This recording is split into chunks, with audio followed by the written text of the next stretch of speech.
A decade ago, as the scale of the disaster in Iraq began to sink in, American historians often compared the United States to ancient Rome. Both seemed to suffer from an imperial disease whose symptoms began with overreach and ended in collapse. This is a useful way for Americans like me to consider our troubles abroad. But when it comes to our democracy's problems at home, the closer parallel is with 18th-century Britain, the mother country, from which the United States broke away in 1776. Sponsored Britons of that time enjoyed many liberties unknown to their favorite bogeymen, the French. These freedoms had many roots, including the Magna Carta of 1215, the Bill of Rights from 1689 and various parts of English common law.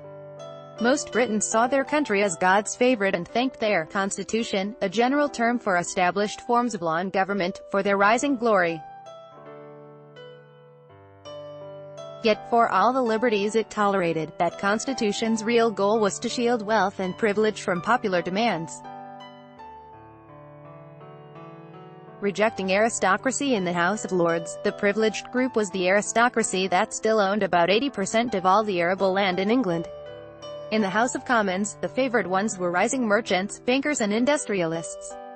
Together these old and new elites ran the show. For example, British law treated labor organizations as conspiracies, while respecting the fortunes that stockholders made as untouchable. A brutal criminal code complemented a draconian view of poverty. Strict suffrage laws and rotten boroughs insulated real power from the political circus, not to mention the angry crowds that rose up against everything from low wages to high bread prices to anti-poaching laws. In 1780, a crowd of perhaps 60,000 rampaged through London, at first targeting Catholics but quickly moving on to the Bank of England and the notorious Newgate prison, where they said their honest comrades were held. Once the storm passed, though, nothing changed. By then, the American revolutionaries had given up on the British model. They dreamed of a republic, literally, the public thing, where the common good overruled selfish demands and private interests. After the American Revolution, the U.S. Constitution of 1787 seemed to fulfill these hopes by rejecting aristocratic titles and naming the people as the basis of authority. Yet this same constitution protected both slaveholders and bond owners. It prohibited all kinds of popular interventions into the economy. And it arranged the federal government so that the general will of the population was divided, filtered and ultimately restrained. In this sense, it simply updated British constitutional forms for American conditions, in which land was plentiful, labor was scarce and white skin rather than high birth conferred status. Creative transformations rolled back during periods of democratic renewal, such as Reconstruction, the New Deal and the Civil Rights era. American politics pushed the Constitution beyond its original intentions. In these creative moments, active citizens shaped a more just society. But over the last 50 years, another alliance of old and new has taken up arms, sometimes literally, behind constitutional bulwarks, rolling back much of that progress. This alliance includes white voters who keep their traditional supremacy through gerrymandered districts, restrictive voting laws and mass incarceration of non-white people. It also includes corporate interests that halt efforts to protect workers and the environment, to say nothing of sick, poor and elderly Americans. These plutocrats not only decide elections with their campaign contributions but also write legislation through their lobbyists.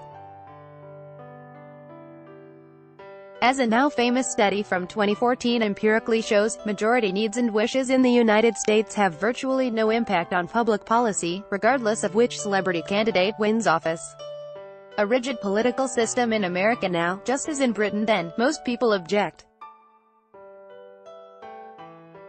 They would rather have clean air and water, secure jobs and pensions and a fair distribution of wealth. They would rather not see most of their fellow citizens living one paycheck to the next, nor watch school children prepare for the next mass shooting. They would prefer to live in a good society rather than a great power. But in America now, just as in Britain then, the political system won't allow it.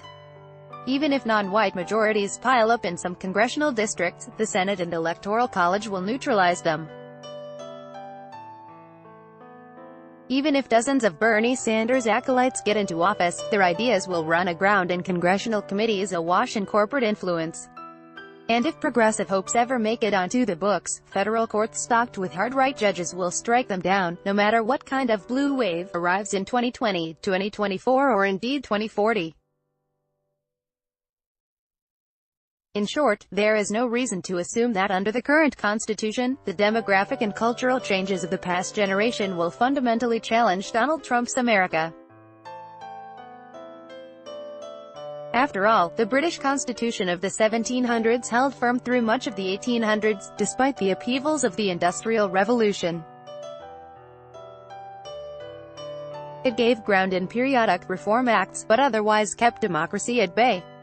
The people had to settle for their pride in the empire, their disdain for other countries, and their sense that, as Britons, they were at least free to start over in Canada or Australia or even the United States.